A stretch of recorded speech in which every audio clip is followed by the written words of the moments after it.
BOEM. I wanted to welcome you all to this seminar about the New York auction. We are very pleased that you are all interested in participating in the auction, and we're pleased that you are interested in understanding the auction format. Wright and others will go through this presentation and try to explain how the auction is going to work. It's a little bit different.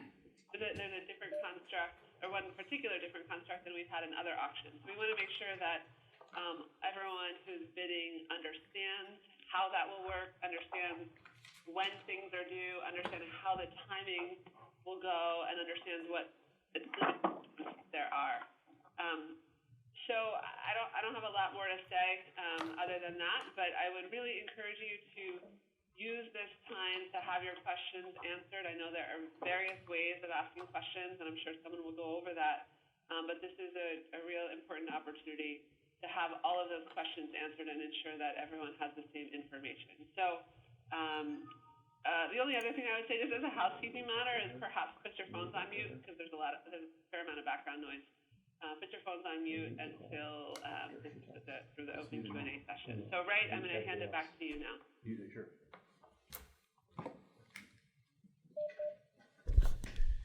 Thanks, Abby. Let me get mic'd up here. Okay.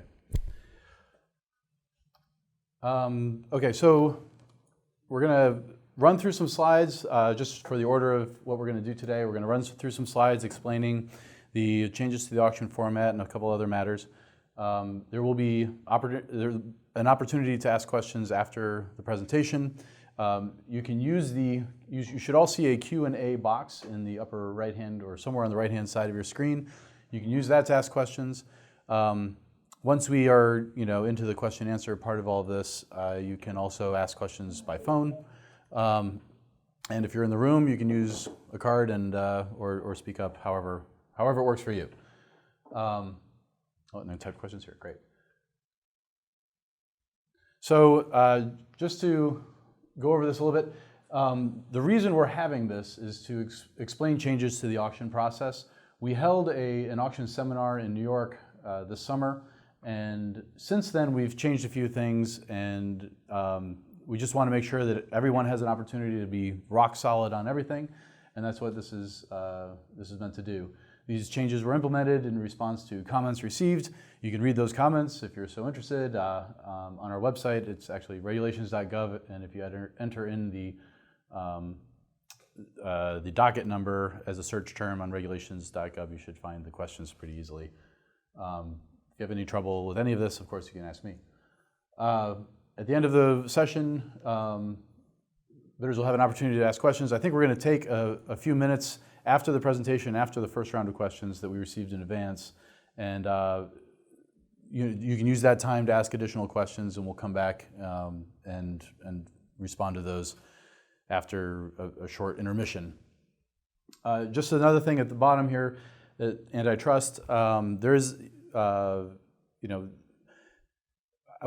People should understand that there are potential antitrust implications from discussing things too freely with other bidders. For more information, I would refer you to our final sale notice, which has a short description of the antitrust issues that could be involved. Okay, this is again about the comments. You can do it through the webinar system, you can do it through a comment card, or you can speak up and have your question recognized orally. All right, I'm going to run through the schedule just very briefly. I know none of this should be news to any of you, but it's stuff that is good to keep in mind. Okay, the next major deadline is November 28th, which would be the Monday after Thanksgiving. Bid deposits are due.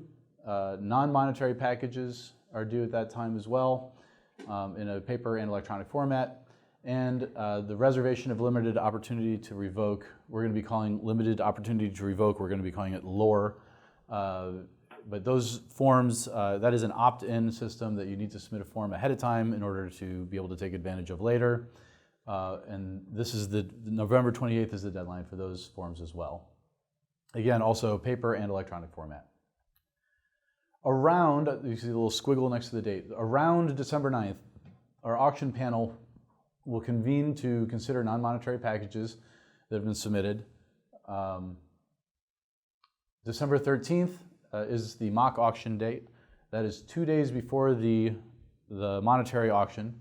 And this is for bidders only, and it's really an opportunity to become familiar with the auction software. You don't want to be looking at this and figuring it all out in real time on auction day, so this is your opportunity to understand how this works. And then on the 15th, we'll be having the lease sale, the monetary auction. At the end of the auction, if applicable, right, if the conditions are met, and we'll go into this in greater detail, there could be a limited opportunity for the provisional winner to revoke their bid without penalty.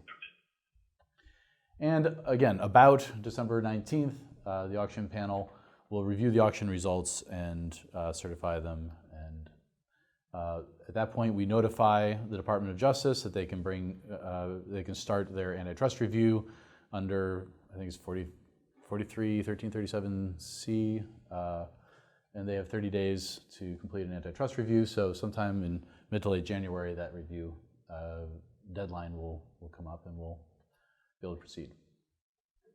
One thing that was not in the final sale notice that we haven't discussed yet, there is a technical correction to the final sale notice.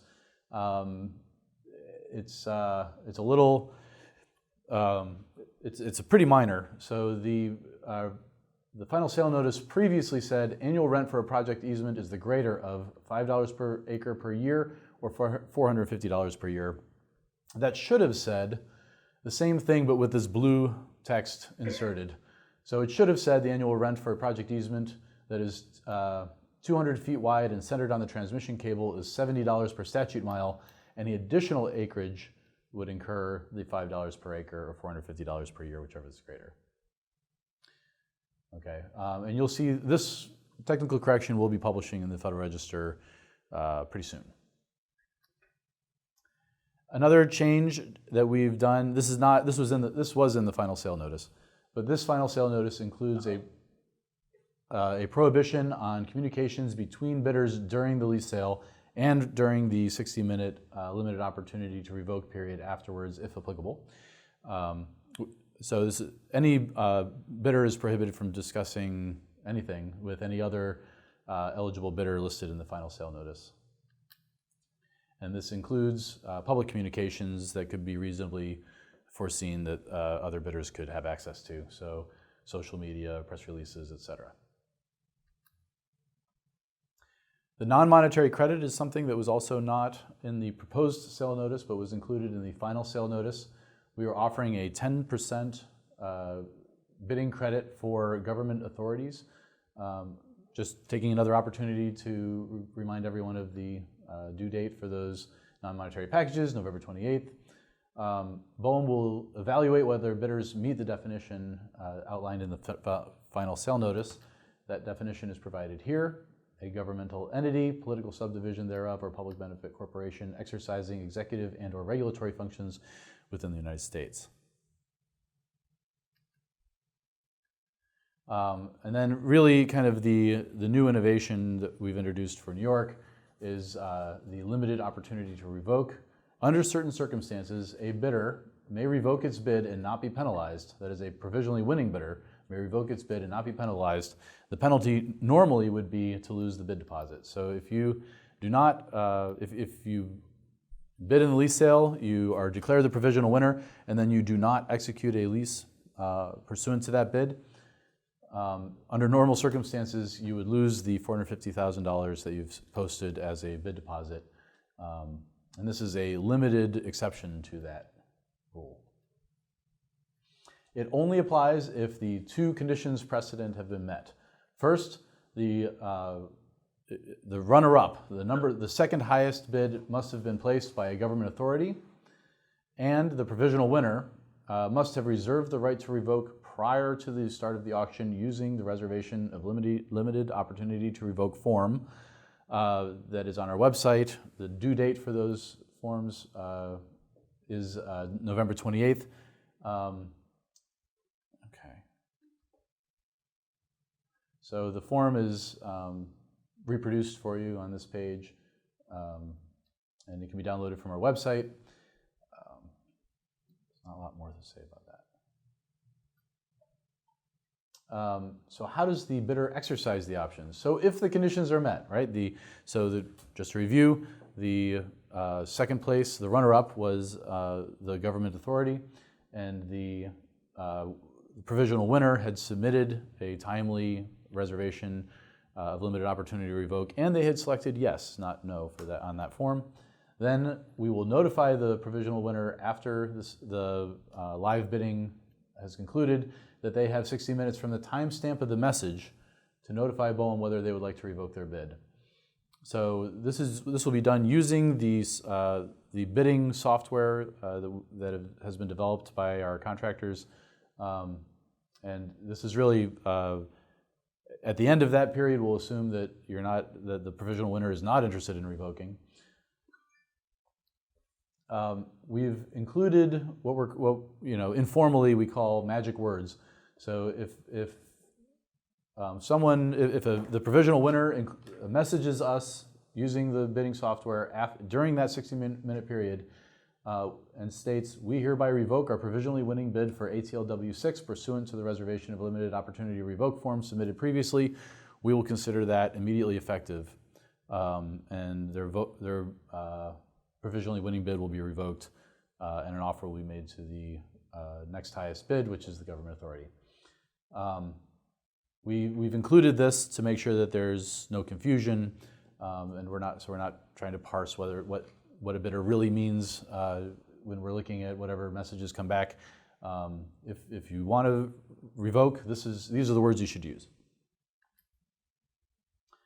After the bid is revoked, the provisional winner will receive their full bid deposit in full, along with the other bidders, the other non-winners in the lease sale. The government authority that was the runner-up will be offered a lease pursuant to now provisionally winning bid, and they will have an opportunity to execute that lease. And if they decline, then their bid deposit would be in jeopardy.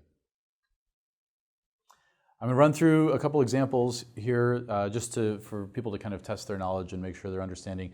I understand this isn't rocket science. This is really, but we want to make sure that you all have an opportunity to see how this would work under different circumstances. In this example, we're assuming one government authority, symbolized by the neoclassical architecture, and 4 traditional bidders in different colors, and each, for just assumptions for this example, assume that each has reserved the opportunity to revoke before the auction and submitted their bid deposit and is otherwise eligible to participate. In round 1, everybody submitted a bid. In round 2, blue dropped out. So now there are 4 remaining bidders. In round 3, red dropped out. In round 4, teal dropped out, leaving only pea green and the government authority. And in round 5, pea green is the winner. Now, because at this point the conditions precedent have been met, we have someone who submitted the form and opted into the reservation of limited opportunity to revoke before the lease sale began, and the runner-up, the second highest bid, was submitted by the government authority. So we'll give them an opportunity to revoke, and assuming that they do revoke, we would then declare the government authority to be the provisional winner, and they would be offered the lease at the highest price that they had bid. So the at the highest price part is meant to signal that, for example, if this had gone 10 rounds and the pea green and the government authority had been bidding for a number of rounds and the price had increased during that time, if the provisional winner revoked, the government authority would be offered the lease at the highest bid that they submitted.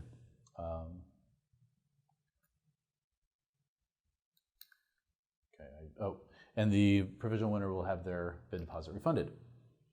Okay, so now we're going to play a game of lore or no lore. So assuming these facts, so the highest bid was submitted by blue, who had reserved their limited opportunity to revoke. The second highest bid was submitted by a government authority.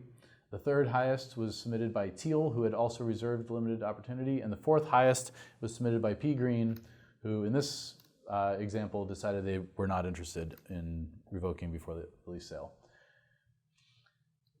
Under these facts, yes, the highest bidder would have an opportunity to revoke their bid without penalty because all the conditions are met. And the runner-up is the government authority, so they would have their opportunity. Okay.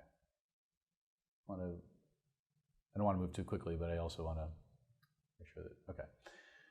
New facts. The highest bid was submitted by Blue, who had not reserved the limited opportunity to revoke. The second highest bid was submitted by the government authority. The third highest bid was by Teal, who had reserved, and the fourth highest was P Green, who had not reserved the opportunity. Under these facts, there would not be a limited opportunity to revoke because the highest bid was submitted by a company that had not reserved the opportunity to revoke after the sale. So that form's important. Okay. One more. P Green has reserved the opportunity under these facts. Blue has also reserved the opportunity to revoke. The third highest bid was submitted by the government authority, and the fourth highest was Teal, who had not reserved.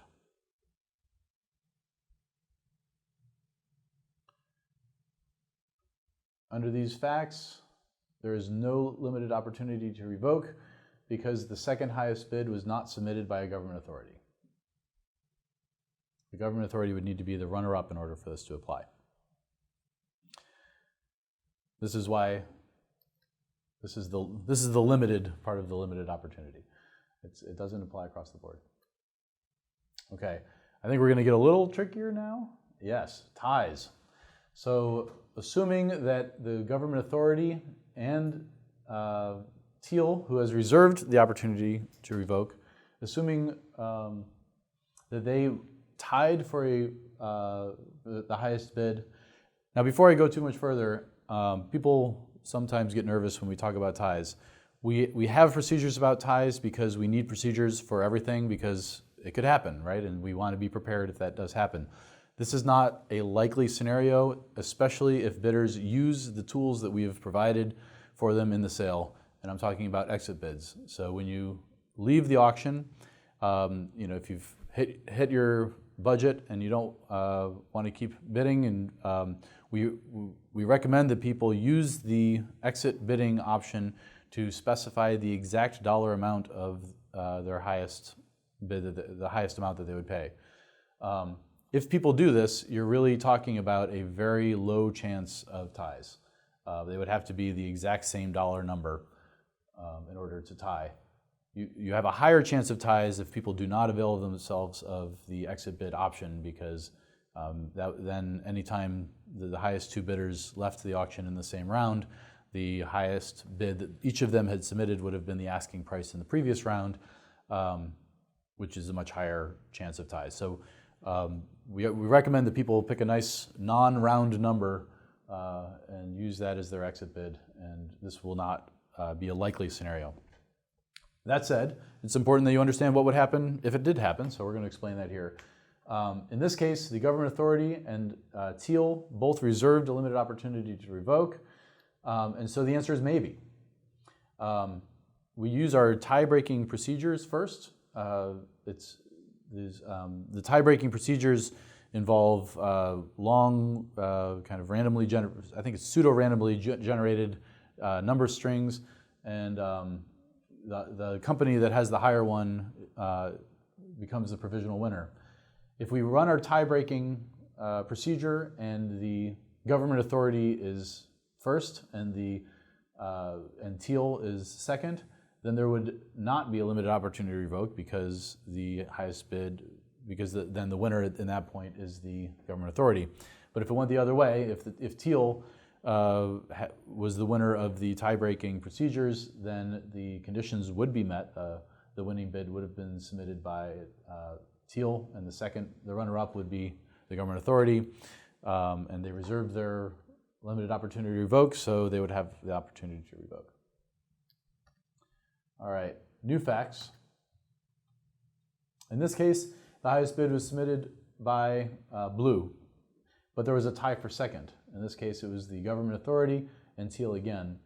And in this case, both of those private companies have reserved their limited opportunity to revoke. Fourth place, P Green, did not reserve the limited opportunity to revoke. Give you guys a minute to think. In this case, it's another maybe. So in this case, we would use our tie-breaking procedures to determine whether the government authority or Teal wins. If the government authority won, then our conditions are met. The highest bid was submitted by Blue, who's reserved. The second highest, or the runner-up, would be the government authority. And so we would offer Blue the opportunity to revoke. Okay. So again, we went through those because we feel like it's important that everyone understands what we'll do during the auction, although if people, especially if people use the exit bidding, we don't consider that particularly likely to occur. I have some questions that were submitted in advance of the, before today by email. Thank you to people who submitted questions. And I'm going to run through the questions and then we'll take a short break and let people think of new questions and send us new things, and we'll have a chance to, and then we'll regroup after that.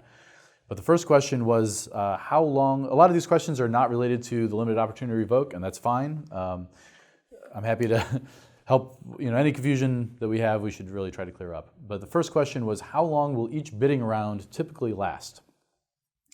So the length of each round is in BOEM's discretion. We can have longer rounds and we can have shorter rounds.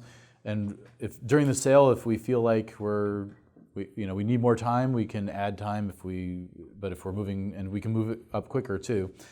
But typically the first round the bidding is open for 20 to 30 minutes, and then there's a 10-minute pause before the next round begins. Subsequent rounds are usually 10 minutes of having the round open for bidding, followed by 10 minutes wait before the next round opens.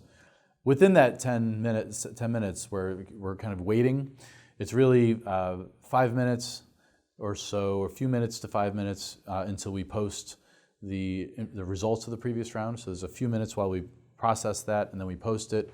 And when we post it, we'll also be posting the next round's prices. And then bidders have a few minutes to kind of digest that, and then before we open the next round. In any case, the schedule will be posted on the bidding platform at a menu called, I think it's called Schedule, something close to that. And changes to the schedule will be announced typically using the platform's messaging. So if we change the schedule, we're not going to kind of change it and not tell you. We'll say, okay, we changed it, and check it out. The second question was, is it realistic to assume that the auction will continue for several business days? I understand, is it realistic? I don't know. Ultimately, BOEM doesn't have control over the length of the auction. The auction continues as long as people continue bidding. All of our previous auctions have concluded in one day, and we don't, if you ask me to guess, I would say this one will be over in one day too, but we ask people to be prepared in case the bidding continues longer than we think it will. So we can't rule out anything, but we think that it'll be concluded in one business day. The next question was, does a continued bidder know the identity of the other bidders still participating eligibly in the auction and a particular auction round? If not, does he at least know their number? So this relates to the information that we make available to bidders about the participation in the auction between rounds. I think a moment ago I was saying the bidding is open for a certain amount of time, and then there's, the bidding is closed, we process the results, and then we push out information to people. We push out the number of bidders, not the identities of bidders. So you will not know who is participating in the lease sale. Specifically, you will know the number of bidders that submitted a full price bid, exactly what we offered in the previous round. You will not know how many. Next question is, when exactly will BOEM announce the provisional winner? As soon as the auction ends, before verification of the results by the panel and conduct of antitrust review by DOJ? And that's a good description of it. So we will announce the provisional winner shortly after the auction ends, which is after, so before the panel meets again. We'll hold a press conference and make that information available on our website. Then the panel will meet, confirm that, and then it goes to DOJ.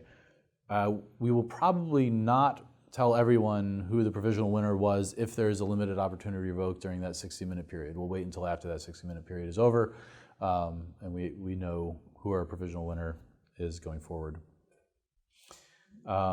Will the bid deposit be repaid immediately to the non-winning bidders?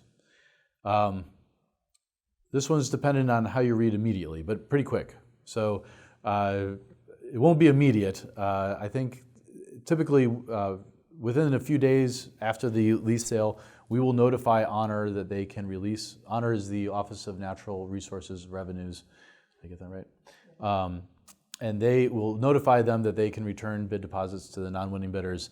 They've said it takes about a week. So again, that's an estimate, 2 weeks maybe, but not months. So this is something in the first lease sale or two we had, it took longer. We waited until the leases were executed. In this case, we've moved that up so that bidders get their money back sooner.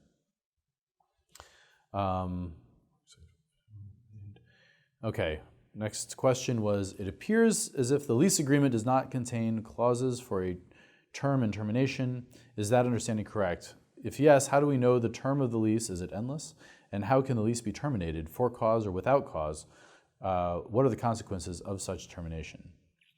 Okay, so there are terms listed in the lease. They're in the addenda, so you'll have to, I think it's in addendum B, which contains all the financial terms.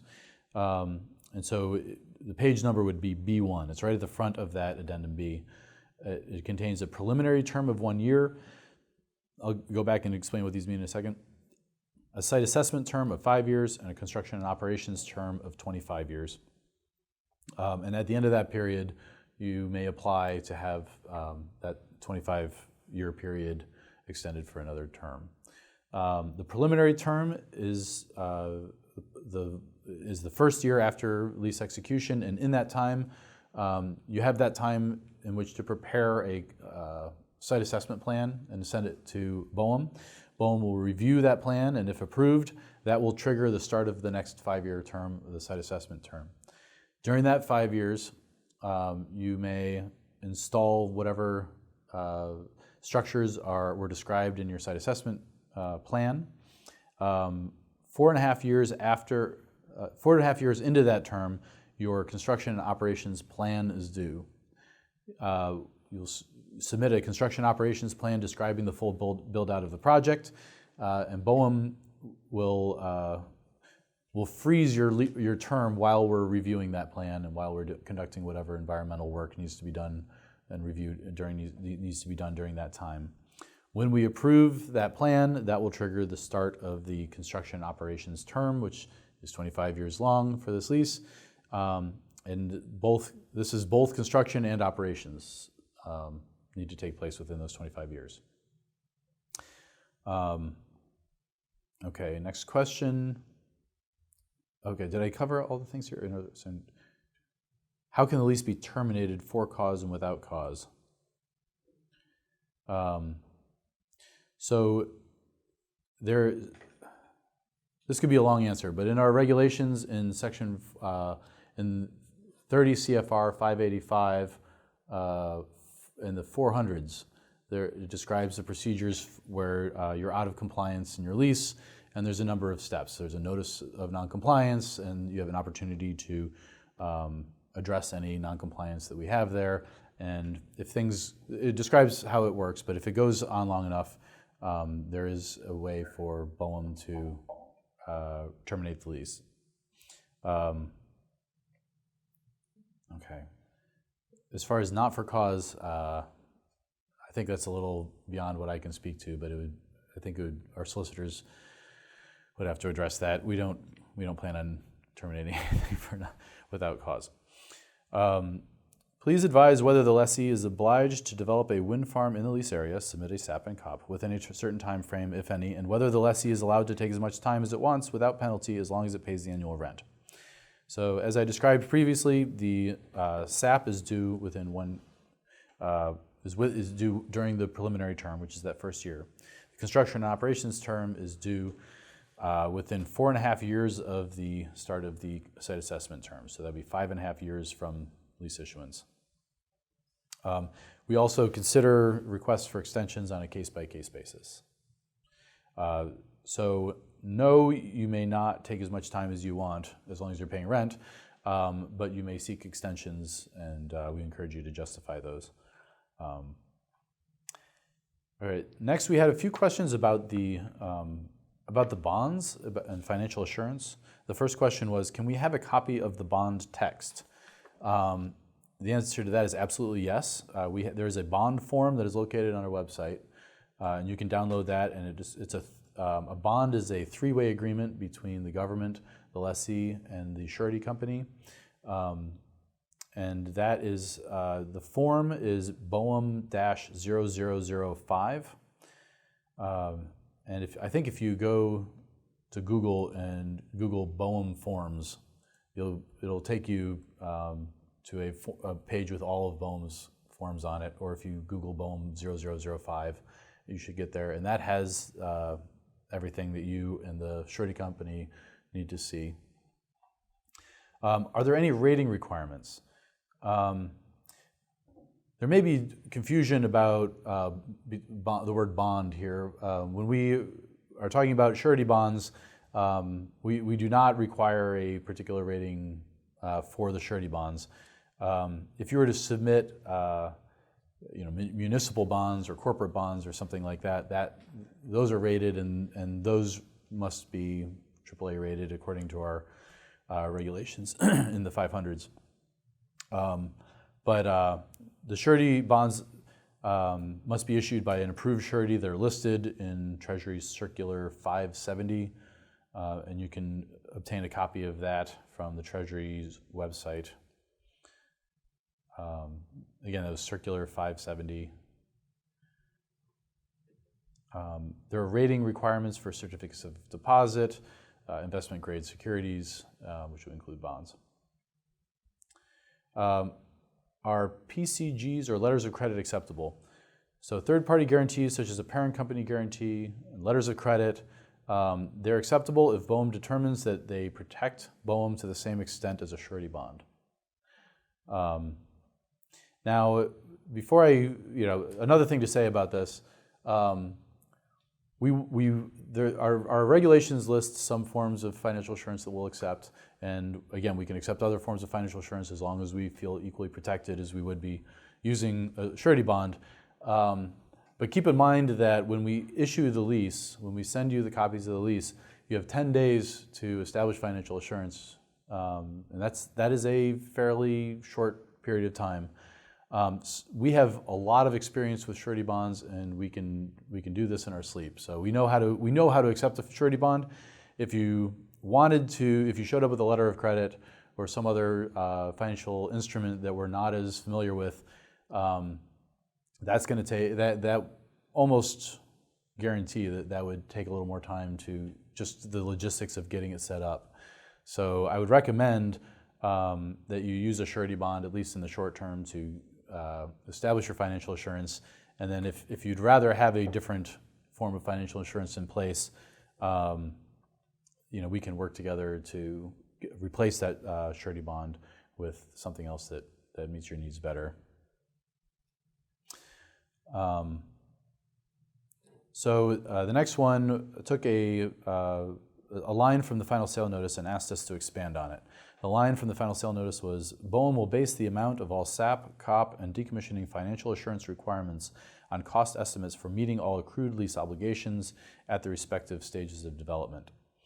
So basically, as we're issuing the lease, we will also notify the provisional winner of the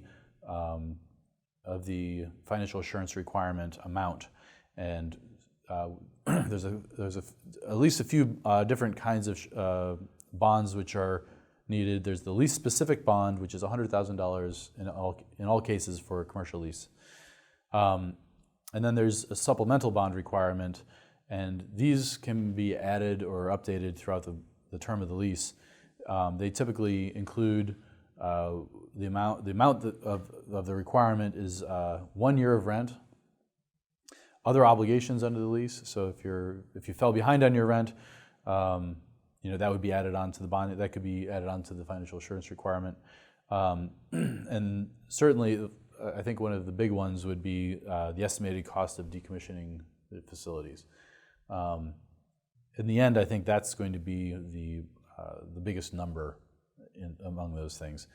But other obligations would be included as well. These can be adjusted for inflation as well. So really, it's a worst case scenario of what the lessee could owe us if the lessee wasn't meeting its obligations. Since there's so the last question we've received is about the pay.gov, and when will our accounts be set up? We've sent the BFFs, the bidders financial forms, to the Office of Natural Resources Revenues, and they've forwarded them to pay.gov. Pay.gov establishes the accounts, and as far as we can tell, they're doing that probably now. So anytime they said, we've been told either today or Monday for when those accounts will be ready, and then you can go in and add your information and start leaving bid deposits. It seems at least possible that it could go till Tuesday, but they're on it, and they've done this before. They know what they're doing, so we expect this to come together shortly. Okay, if you have other questions, this would be a great time to use the Q&A feature of the Adobe Connect, or comment cards, or when we come back, you can also ask them using the webinar, and we'll take a moment to kind of huddle up and look at the questions and come back with answers in maybe, what do you think, 20, 30 minutes? Okay. So thanks, and we'll be back soon. Yeah, okay, so 11. Let's say 11 o'clock. 11 o'clock. We'll be back at 11. Hey, Ray. Yes. This is Josh Kapowitz with the Solicitor's Office. Want to weigh in if there are legal questions, just to piggyback on what you had said. Someone had asked about lease termination. We definitely encourage people, if they have legal questions with a legal element to them, to direct your questions to you and the program, and then you guys will send the questions their way, and we'll handle them as quickly as we can. But we want to make sure that we are addressing those questions in a timely fashion. Thanks, Josh. For the benefit of everybody on the phone, that was Josh Kapowitz, who's with our solicitor's office, our legal counsel. That's right. The only other thing So, that is we are, just to sort of answer that question in a very broad terms, the Administrative Procedures Act binds all agencies to have a rational basis for all of their decisions, and we take that responsibility. Okay, just to repeat that for the recording and for anyone who didn't hear it, that was Josh Kapowitz with our solicitor's office, and he was saying that if you have questions that are kind of legally oriented, that you can send them to me. I'll forward them to our solicitor's office, get some sort of an answer. With this on the specifics of the termination, not for cause, he pointed out that we are bound by the Administrative Procedures Act that requires that we conduct ourselves in a manner that is not arbitrary and capricious. Did I get that, Josh? Yeah, and that we have a rational basis for and that we need a rational basis for our actions. The time frames for the end of each round at the same interval of 10 minutes or so. And will we allow more time at later stages, for example, if a bidder needs to go and try to get authorization for more to bid higher. So the intervals I described, the 10 minutes of an open bidding period, followed by 5 minutes until we post or so before we post the results, and another 5 minutes until we open the next round. So about a 20-minute round from start to finish. That is, we would not go faster than that. We might slow it down a little bit, for example, if we're hearing the bidders are confused, or let's say a bidder contacts us and says they've lost power. They're trying to, get their alternate bidding form together. We can slow things down. Typically, we do not slow things down so that a bidder can go talk to management and try to get authorized for, to bid a higher amount. But if there's technical problems or circumstances we hadn't foreseen, we can definitely slow things down to allow that to work through that. We were also asked to clarify the exit bid process. So, and then the follow-up was, is this a situation where you can put in an exit bid and just walk away and not have to participate in intermediate rounds of the auction? That is not how our exit bid process works. You need to maintain participation in the auction in every round, and if you miss one, if you go out and have a coffee break while the auction is taking place, you may come back and find yourself out. You need to place a bid in every round of the auction to maintain your eligibility. The exit bid really is, if we're setting all of the prices, if we increase the price by a lot, you can imagine us, we don't typically raise prices by this amount, but say we raised prices by $10 million and just blew by all of your, the points at which you were going to drop out. If there was no exit bid process, you'd either you'd be indicating that you were you were interested at the lower price, you're no longer interested at the higher price, and there'd be no way to say, actually, there's a lot of room in there where I'm interested in the middle and I would pay more. So really, it's designed for avoiding ties and for letting the bidder specify an exact amount that they are willing to pay between the increments that we've chosen, I think is a good way to say it. All right. Next, how can the lease be terminated by the lessee prematurely, and what are the financial consequences of terminating the lease prematurely? So if a lessee is no longer interested in a lease, we make it fairly easy for them to terminate the lease. It's called relinquishment. They would send in is it a form? It's a form. And if you look, we only have about a half dozen forms. So if you go to that forms page, it's not hard to find. But there's one for relinquishment. There's no penalty, although we do charge rent 1 month in advance every year. So you would not get any any prorating back. So you lose whatever rent you had paid. No?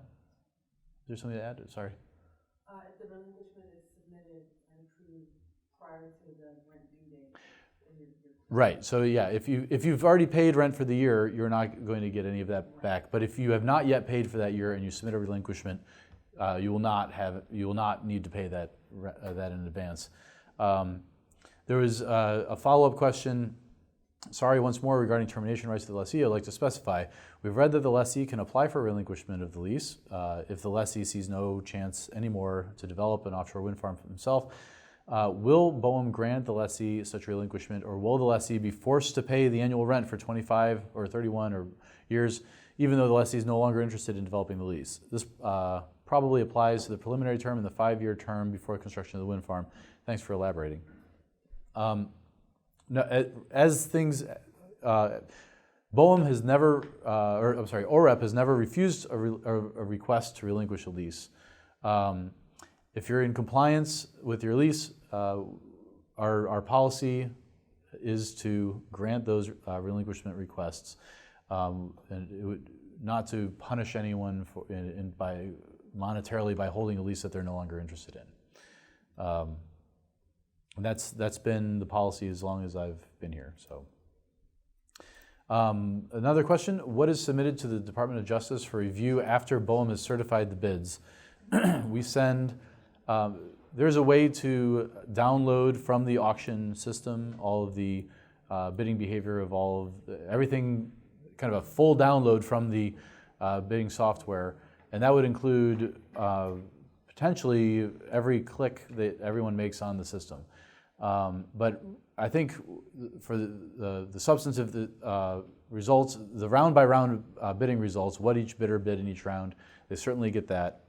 They also get the kind of the big dump file of everything that all the actions that all the bidders and administrators took during the auction. So don't assume that anything you do on the auction system is private. It's all recorded.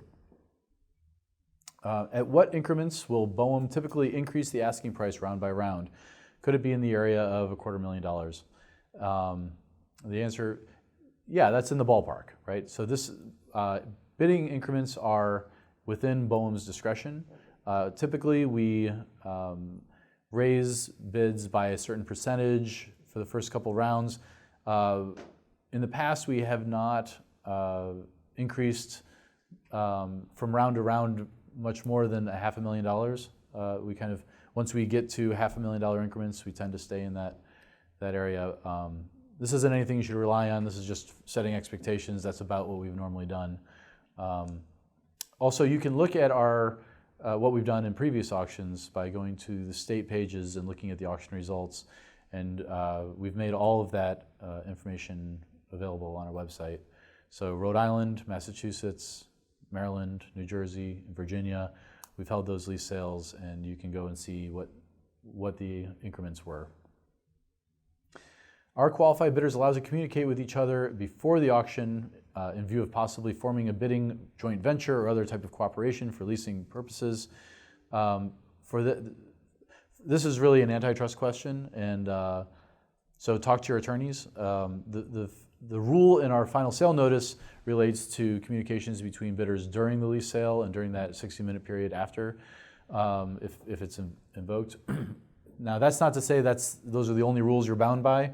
There's also federal antitrust law, and I'm not a federal antitrust lawyer. I'm not with the Department of Justice, so I hesitate to give you much advice on that, but that's certainly an area of law that is out there. You can look at what we have on our website. You can look at what the Department of Justice has on their website, and form your own conclusions about what the parameters that you need to stay within are.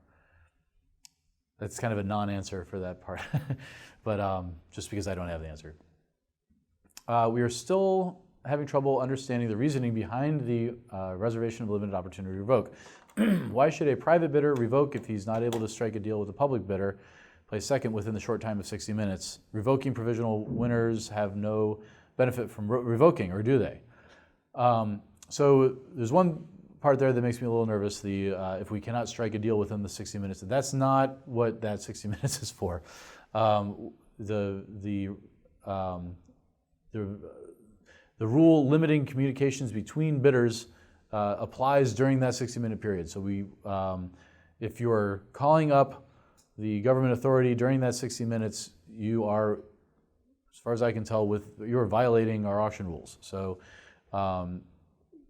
this should all, you should be making this determination as a business decision for your company, whether or not it's in your best interest to revoke in favor of the government authority or not.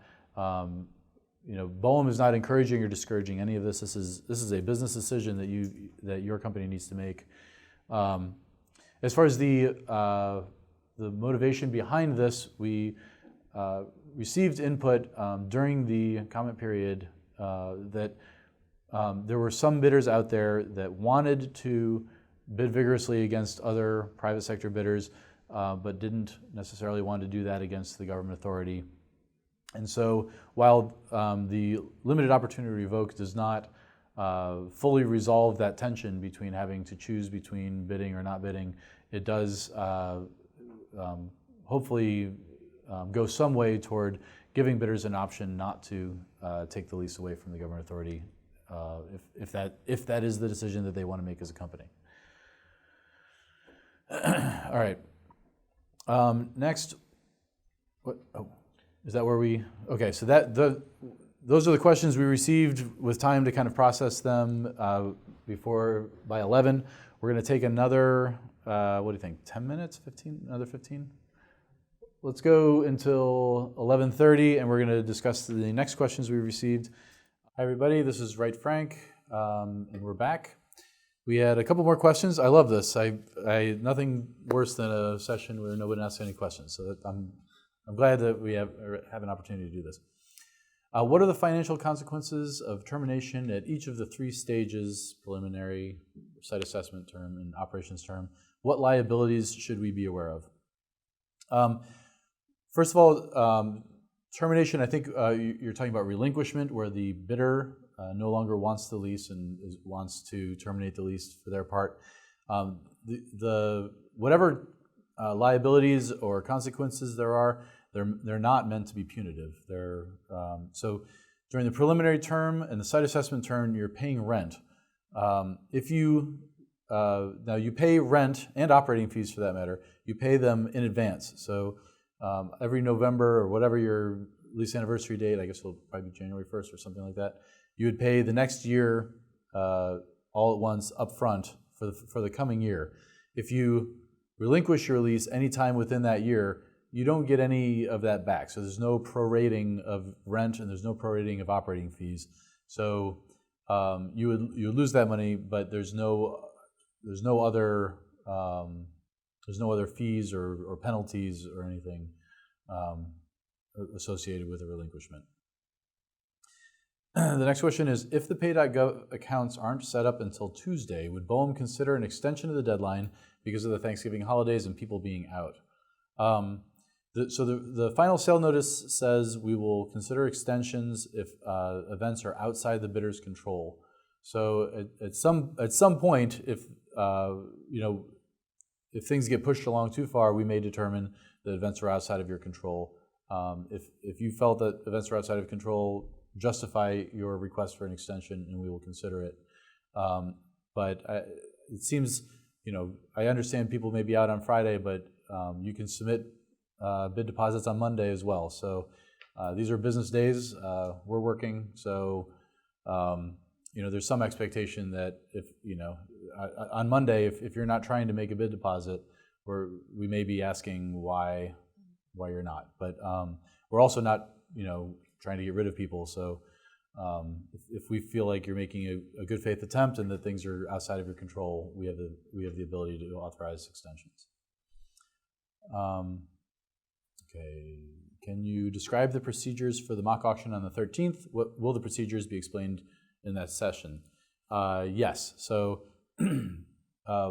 we typically hold a few, I think 3 normally rounds to get bidders comfortable with using the software and kind of navigating the menus and finding out where information is stored.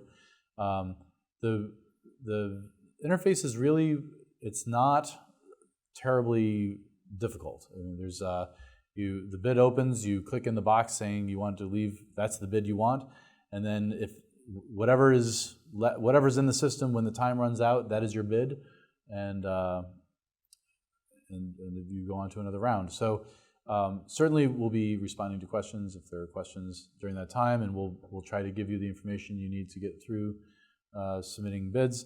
I think normally the second round, if I'm not mistaken, is a round where we accept bids using the alternate procedures. So there's an alternate bidding form. For example, if your internet crashed and you wanted to submit a bid, if that happens, you would call us up immediately and tell us the situation. Fill out the alternate bidding form and fax it to us, and we have the ability to accept bids in that way. And this, we would have a round where you can practice that if you'd like. And then usually for the third round, we tell bidders what their maximum budget is and try to. Otherwise, our experience is that people would stay in and keep bidding as long as it's not their money in the mock auction, so they'd want to stay. They'd want to win. So we kind of force an end to the auction after the third round. Yeah, to the extent the procedures are not explained during that session, let us know. Hopefully, you'll find the messaging system to be fairly straightforward. You can tell us during the auction. Does the lease give the lessee an exclusive right to rent out the space or not to rent out the space to someone other than the party that wants to develop the wind farm? If the lessee does not obtain a PPA later, can he be forced to rent out the space to a party who does obtain a PPA? So the first part, does the lessee have an exclusive right to rent out the space? It sounds like you're talking about designating an operator, or the renting part. I'm not sure about renting out to other people. We allow a lessee to designate an operator, and they can become co-owners with someone else, and they can relinquish the lease. They can assign the lease to another party. But the landlord-tenant example may not be the best way to think about it. We approve assignments. We approve designations of operators. So, and typically that's to make sure that you're assigning to someone who can pass our qualifications, and someone who's not debarred on the national debarment lists or anything.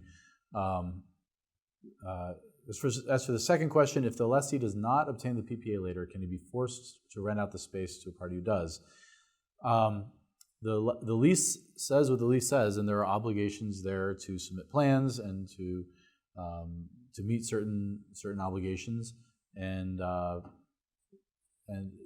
so if they're not meeting those deadlines, they can lose the lease. Moreover, if there is a section on contraction. If a lessee is not productively using the entire lease for a given time, the regulations on contraction allow the government to claw back some of the area. I don't think that's normally envisioned as being the entire lease, but there's procedure, there's regulations there that you might want to look at. So I think is that all of our questions? Oh, do we get your slideshow?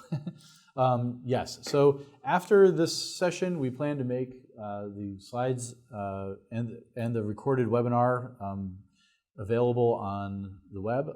We're aiming for Monday to have that available. I think we'd also like to get the slides up kind of standalone so that you don't have to listen to me talk for 20 minutes before you get to the questions slide or whatever slide you're looking for. So we'll make the presentation available, and we'll make this recording available as well. Let's take one more look to see if there's additional questions. It looks like there are not. So I would like to thank you all for your participation. Abby, if you are still there and want to say something, jump right in, but we'll give her a few minutes to fumble for the mute button in case she's there, after which we'll wrap it up.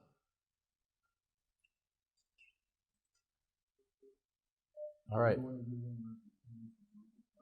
Oh, yeah, we can do that too. Yeah, let's do that. It also it occurred to Jim here that we said that people could speak up and ask questions verbally, so we'll give an opportunity for people to do that as well before we wrap.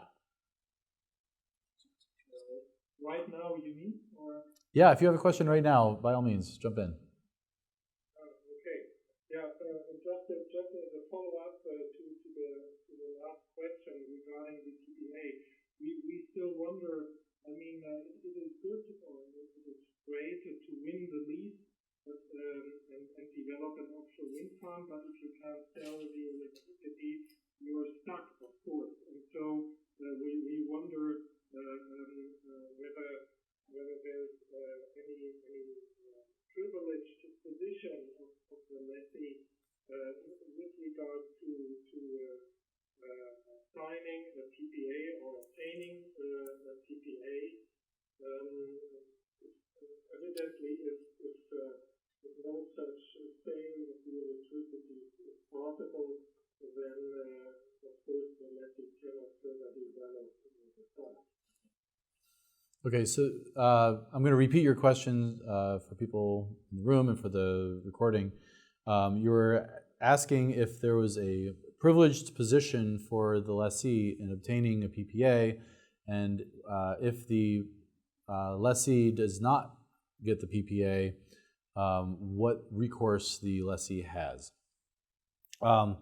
So getting the PPA is not part of our process, and it's not anything that the federal government has any control over. We do not have the power to give anyone, special rights in any other later process with, any state that may or private party that may be offering a PPA. So certainly, if there's any advantage to getting the PPA, it's not due to any action on our part, or it would be you'd have to look to the whatever authority is offering the PPA to determine what kind of what you have.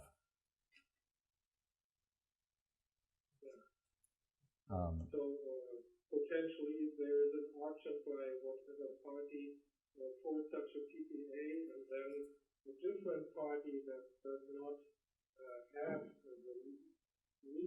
such PPA or can contract it, then there must be probably some type of arrangement between the leaseholder and that winner of the PPA auction, or the leaseholder relinquishes the lease. Right. So the question again was if there's an auction by the offerer of the PPA, and someone other than the BOEM lessee wins, what would happen? Here you have one person having the financial subsidy and another person having the land right, and so you said some arrangement could be made. That is certainly possible. The holder of the BOEM lease could relinquish or could assign the lease to the holder of the PPA, but that would be, and there may be future leasing offshore New York. That would be another possibility. But you're right. There could be a misalignment there that would need to be resolved in some way, and we would work with the parties to try to come up with the arrangement that meets everyone's needs. But you're right to point to that as a potential source of future confusion.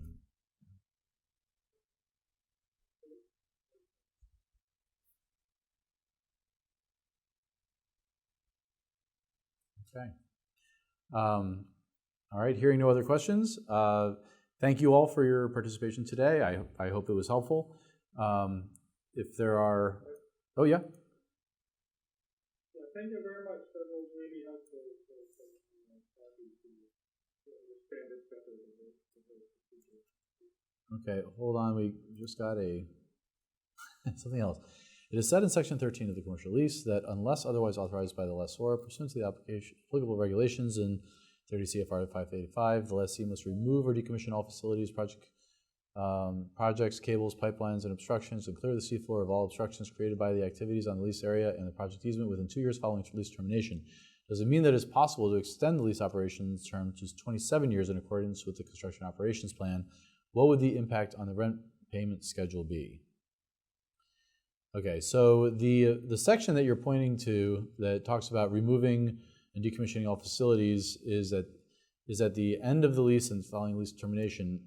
If the construction operations term came in, if the construction operations plan requested a lease term of 27 years, that would only be possible if if there was a agreement between the government and the lessee to extend the term of the lease as well, which we would listen to and make a decision on the facts at the time.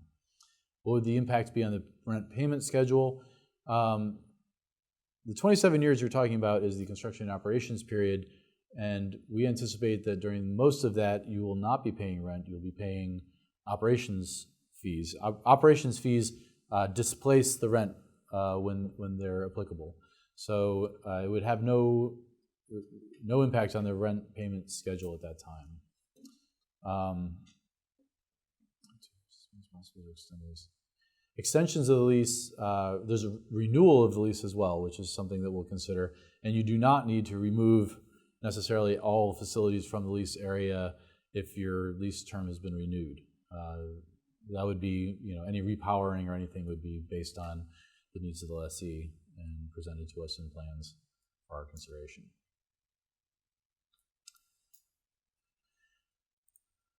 Okay, I'm cutting you off. That's all the questions.